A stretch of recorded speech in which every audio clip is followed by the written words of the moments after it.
Si on fait basculer tous les Palestiniens dans les bras du Hamas, c'est ce qui s'est passé depuis des années, il ne faut pas s'étonner qu'après, on ait un problème insoluble. Et donc, c'est extrêmement difficile la position d'Israël aujourd'hui, parce Israël doit punir et surtout éradiquer ce terrorisme islamiste, mais on n'éradique pas un terrorisme si on ne traite pas la racine du problème qui le fait croître. C'est quand même du bon sens.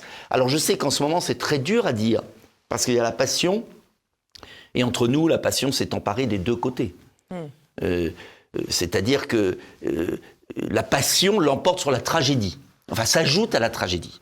Mais c'est pas en ajoutant de la passion ou des passions sur une plaie béante qu'on va régler le problème. C'est très facile d'ici de dire Israël devrait faire ci, faire ça, etc.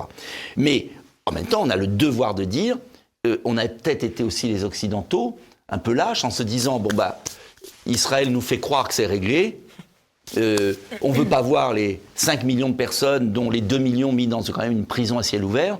Et donc c'est très confortable. C'était très confortable et aussi pour François Hollande qui, entre nous, n'a pas fait grand-chose quand il était président. S'il n'y a pas de voie de paix, il y aura la voie du terrorisme. C'est pas possible de ne pas comprendre ça. Mais il y a une immense lâcheté des Occidentaux qui ont cru qu'ils pouvaient se laver les mains de cette histoire. J'ajoute que les Occidentaux ont une morale deux poids, deux mesures.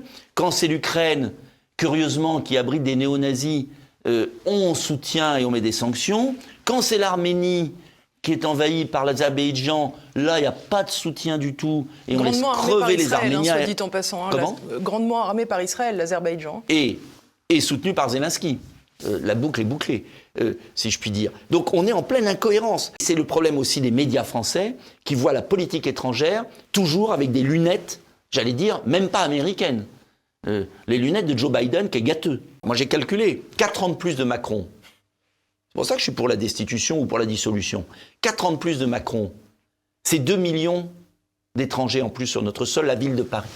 2 millions.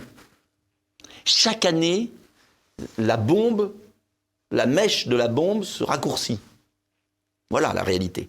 Parce que vous ne pouvez pas offrir un accueil décent à ces gens, parce qu'ils vont être la proie d'organisations dangereuses, parce que s'il n'y a pas de développement économique, ils seront récupérés par la religion, d'abord, puis par la radicalisation. Voilà, bon, c'est tout.